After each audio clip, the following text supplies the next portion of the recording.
স্বাগত একুশে বিজনেসের সঙ্গে আছে আমি সারাত বিশেতু। দর্শক, এখন রয়েছে দেশের ব্যবসা বাণিজ্য ও অর্থনৈতিক পরিস্থিতি নিয়ে বিশেষ আলোচনা, আর এই আলোচনায় আমাদের সাথে যুক্ত হচ্ছেন দেশবন্ধু গ্রুপের চেয়ারম্যান গোলাম মোস্তফা। দর্শক, একুশে বিজনেসের এই অংশটি আপনারা দেখছেন আলোক হেলথ কেয়ার অ্যান্ড হাসপাতালের সৌজন্যে। গোলাম মোস্তফা, আপনাকে স্বাগত জানাতে চাই। দীর্ঘদিন পর আপনাকে পেলাম। একদম অর্থনীতির খুঁটিনাটি বিষয়গুলো আমরা বিভিন্ন ধরনের কথা শুনছি। ব্যবসায়ীরা বলছেন যে এক ধরনের সংকটের মধ্যে তারা রয়েছেন, এবং আমরা যখন রপ্তানির ফিগার দেখি, ইপিবির যে তথ্য, সেই তথ্যতেও আমরা দেখছি যে আমাদের যে রপ্তানির যে গ্রোথ, সেই গ্রোথটা প্রায় টানা 10 মাস ধরে নেতিবাচক অবস্থানে রয়েছে।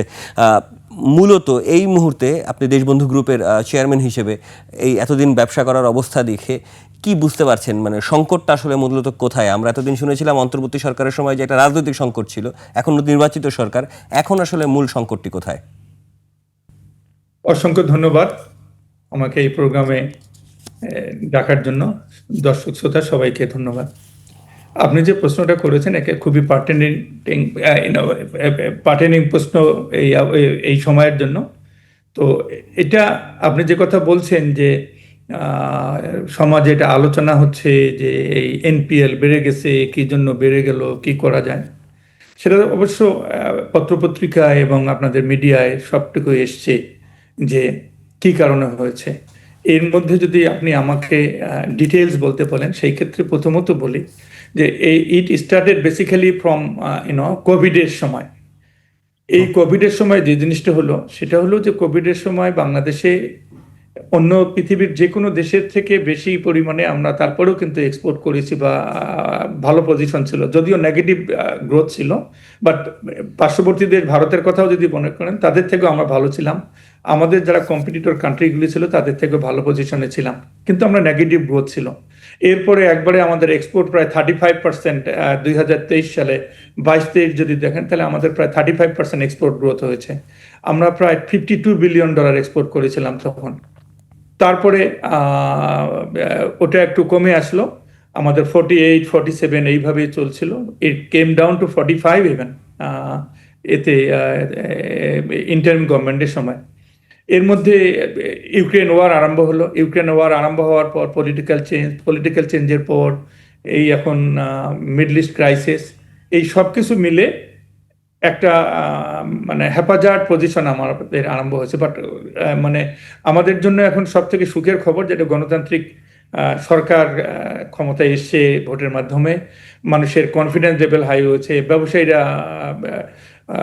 এখন কি বলা যেতে পারে যে আশ্বস্ত হয়েছে যে না, this government will continue 5 years এর মধ্যে আর কোনো চিন্তা নেই, কবে ভোট হবে না হবে সেটার চিন্তা নেই।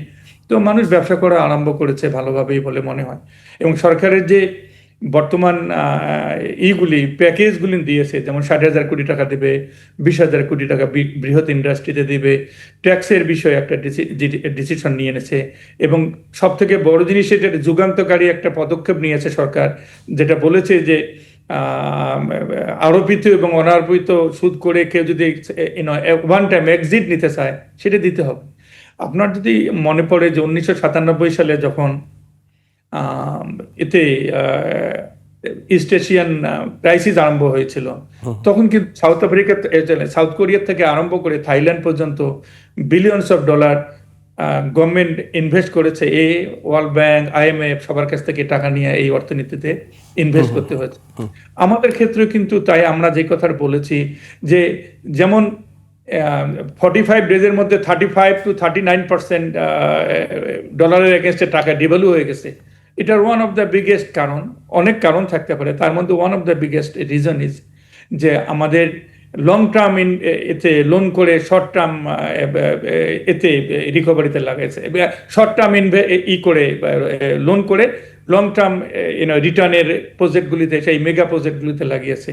যেমন যত কিছু রাস্তাঘাট যেগুলো করা হচ্ছে, ইনফ্রাস্ট্রাকচারের সেই সময় যেগুলো ইনভেস্ট করা হচ্ছে, সেই টাকাগুলি তো সঙ্গে সঙ্গে আসবে না। সেটা 30-40, যেমন যমুনা ব্রিজ করা হয়েছে, যমুনা ব্রিজের এখনো পর্যন্ত টাকা রিকভার হয়েছে সঠিক কথা, কিন্তু পেমেন্ট এখনো বাকি রয়েছে যেহেতু সময় রয়েছে। তো এটা তো আর 1-2 বছরে, 5 বছরে এটা রিকভার করা সম্ভব না। কিন্তু আপনি 5 বছর ব্যাপী তো এখানে ইনভেস্ট করেছেন, এবং 30-40 বছর ব্যাপী এটাতে ফেরত আসতে হবে। মিনিমাম 20 বছরের নিচে কোনো লোন নেওয়া সম্ভব হয়নি কিনা বলে সরকারের। তো দিজ আর দ্য থিংস।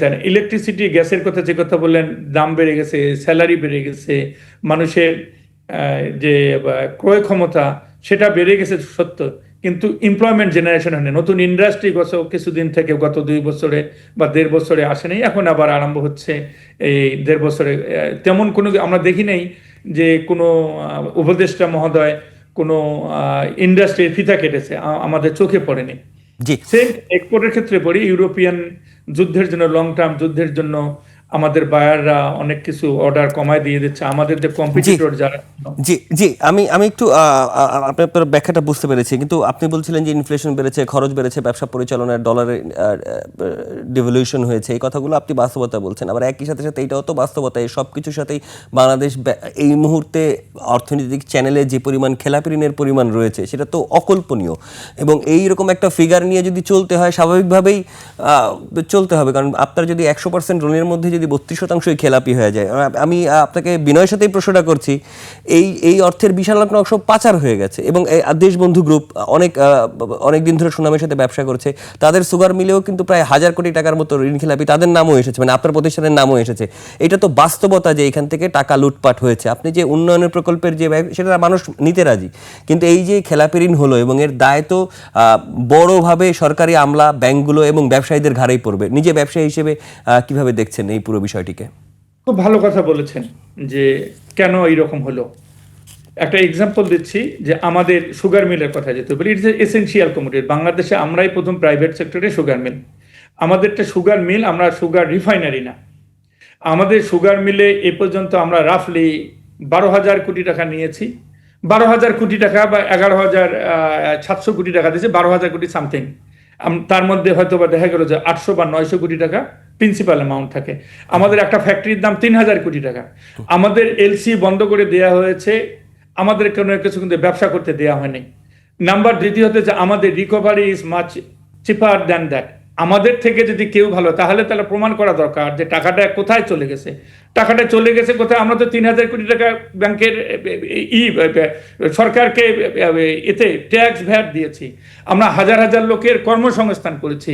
আমাদের একটা কোম্পানির জন্য বাকি কোম্পানিগুলিকে করে দেওয়া হয়েছে, কি জানি বলে, ক্লাসিফাই করে দেওয়া হচ্ছে। এখন আপনি যে কথা বলতেছেন, আরে বাবা, আমি টাকা নিলাম 12,000 কোটি টাকা, টাকা দিলাম 11,000 কোটি টাকা, তারপরেও আপনারা 1,000, 2,000, 3,000 কোটি টাকা whatever you are telling the আমরা হচ্ছে। একটা কোম্পানির জন্য আর একটা কোম্পানি তো খেলাপি হতে পারে। আর আপনারা তো খেলাপি করলেন, আপনারা যেটা কথা বলতেছেন, খেলাপি হওয়ার কারণটা কি সেটা তো করবেন। আপনাকে একটা জিনিস বলি, ব্যবসা হলো দেয়া এবং নেয়া।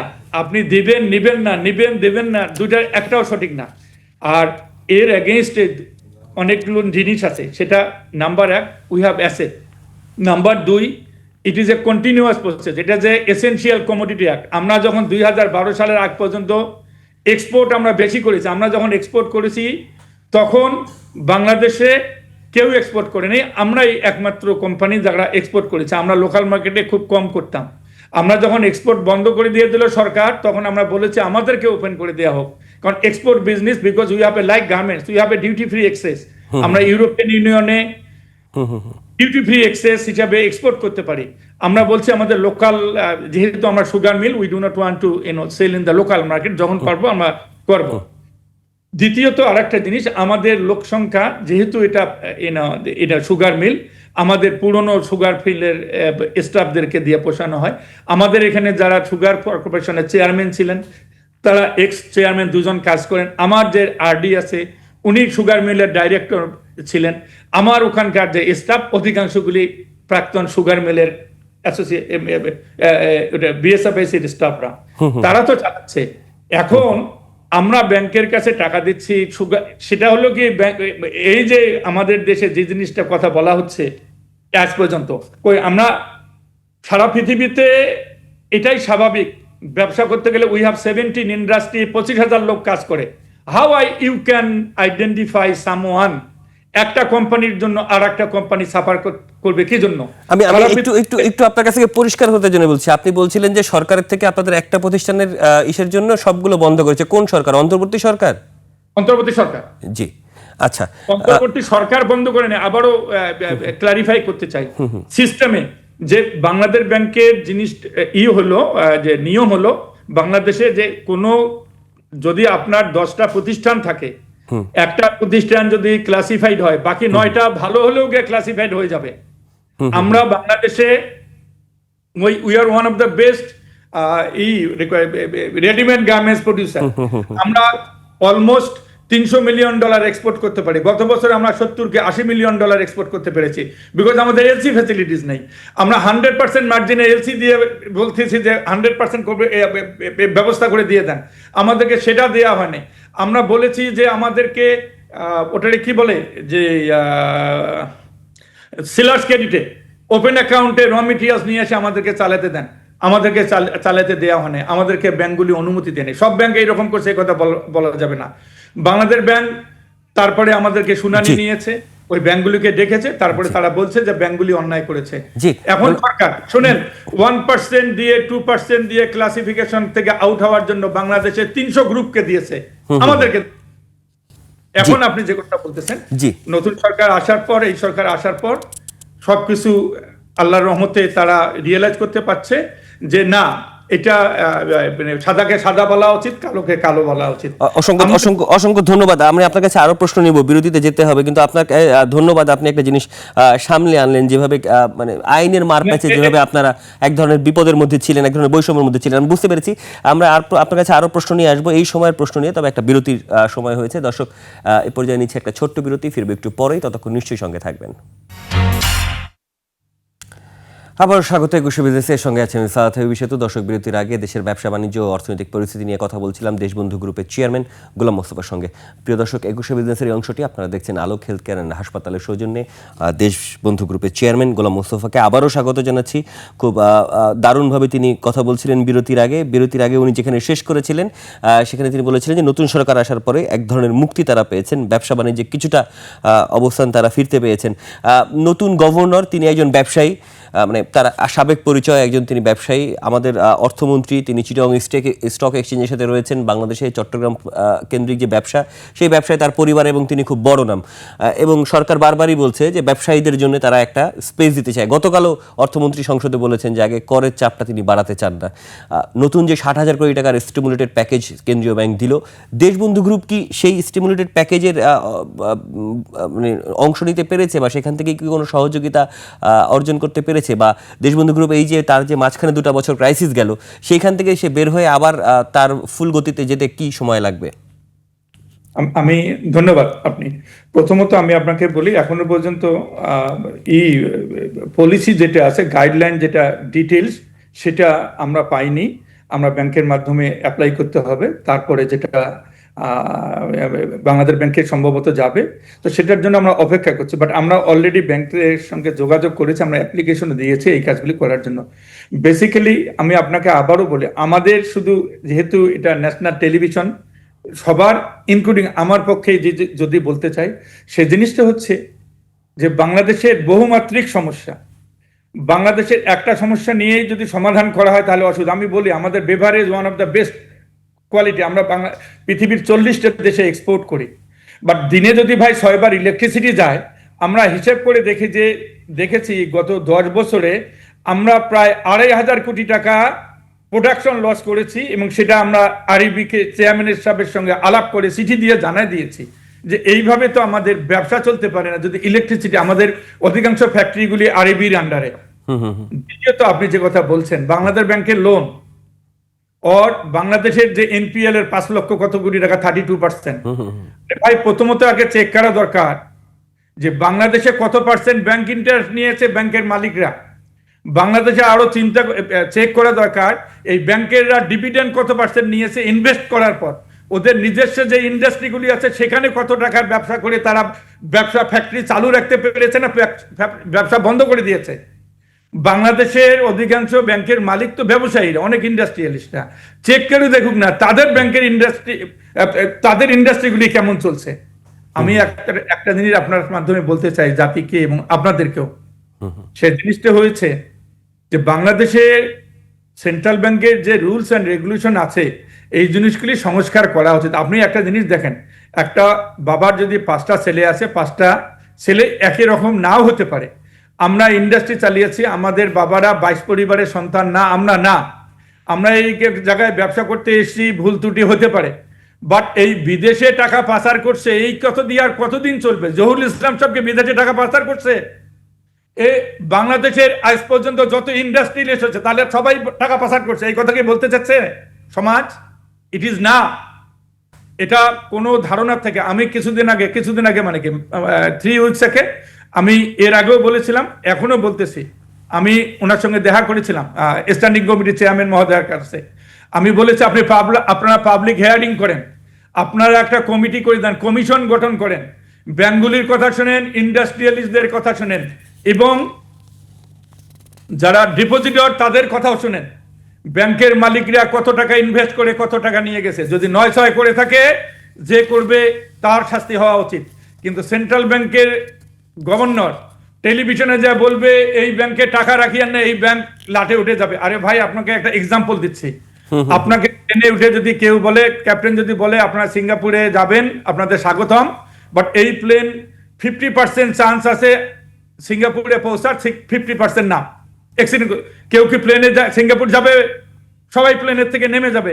আপনাকে বলতে হবে যে ভাই আপনাদেরকে স্বাগতম প্লেনে, আমরা ইনশাআল্লাহ 4 ঘন্টা বা 3 ঘন্টা 45 মিনিট অতিক্রম করে 35,000 ফিট উপর দিয়ে যে সিঙ্গাপুরে এতটা সময় পৌঁছবো, তাহলে না মানুষের কনফিডেন্স পাবে।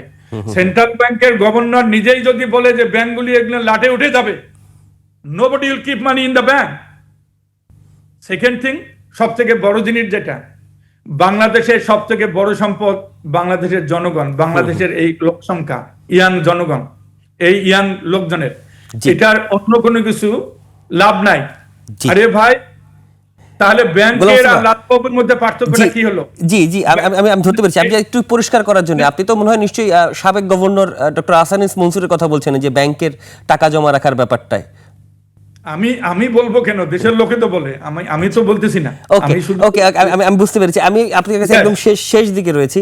আমি একটু জানতে চাই যে আপনি অনেকগুলো ক্রাইসিস পার করে এখন যখন এসেছেন, এই মুহূর্তে দেশবন্ধু গ্রুপ ইনিশিয়ালি তার ঘুরে দাঁড়ানোর জন্য কি কি চ্যালেঞ্জ দেখছে, একটু সংক্ষিপ্ত করবেন, সময় খুব কম আছে, একটু যদি বলতেন।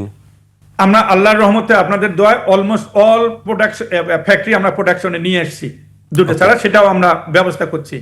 আমাদের গ্রুপে 25,000 লোক কাজ করে, তাদের কর্মসংস্থান, এই জিডিপিতে কন্ট্রিবিউট করা, এটাই আমাদের সব থেকে বড় জিনিস। ভাই, 1998 সালে আমরা যখন রাফা প্লাজা বানাইছি, তখন বাংলাদেশের লোক সিঙ্গাপুরে ব্যাংককের থেকে মাল নিয়ে আসে এখানে বিক্রি করতো, বলতো যে আপনার জামাই কি করে, বলতো যে লাগেজ পার্টির ব্যবসা করে।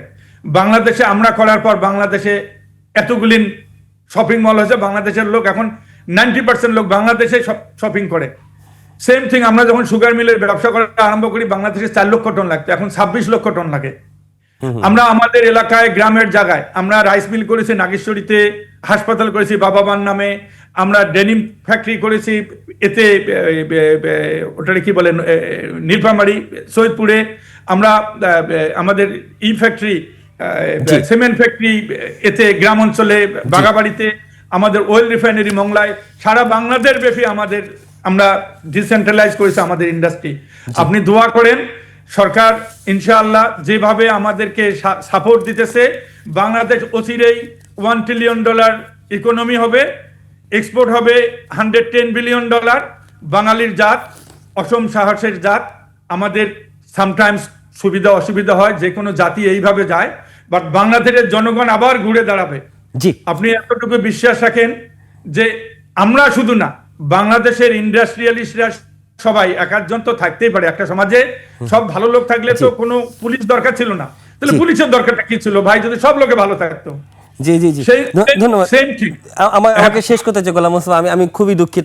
আমি শুধু 5 সেকেন্ড কথা বলবো। জি জি জি জি, একটা জিনিস, যে বাংলাদেশের মাটির নিচে অনেক ভালো আত্মা আছে, আমরা ইনশাআল্লাহ ভালো করব, দোয়া করেন সবাই মিলে, আমরা দেশটাকে গড়তে চাই। অসংখ্য ওদের ধন্যবাদ। উপর কাউরে অসংখ্য রাগ ধন্যবাদ। ক্ষোভ না রাখেন। অসংখ্য ধন্যবাদ গোলাম মোস্তফা আমাদেরকে সময় দেওয়ার জন্য, দেশবন্ধু গ্রুপের, এবং তিনি আজকে খুব সুন্দর করে ব্যাখ্যা দিয়েছেন, এনপিএল নিয়েও কথা বলেছেন, দেশের অর্থনীতি বাণিজ্যের অবস্থা নিয়েও তিনি আসলে জানালেন। দর্শক, এতক্ষণ দেশের ব্যবসা বাণিজ্য ও অর্থনৈতিক পরিস্থিতির নানা দিক ও করণ নিয়ে কথা বলছিলেন দেশবন্ধু গ্রুপের চেয়ারম্যান গোলাম মোস্তফা। এবার সময় হলো একটা বিরতি নেবার, 2:30 আবারও ফিরে আসবো 21শে বিজনেসের আয়োজন নিয়ে। দেখার আমন্ত্রণ রইল, 21শে সঙ্গেই থাকুন।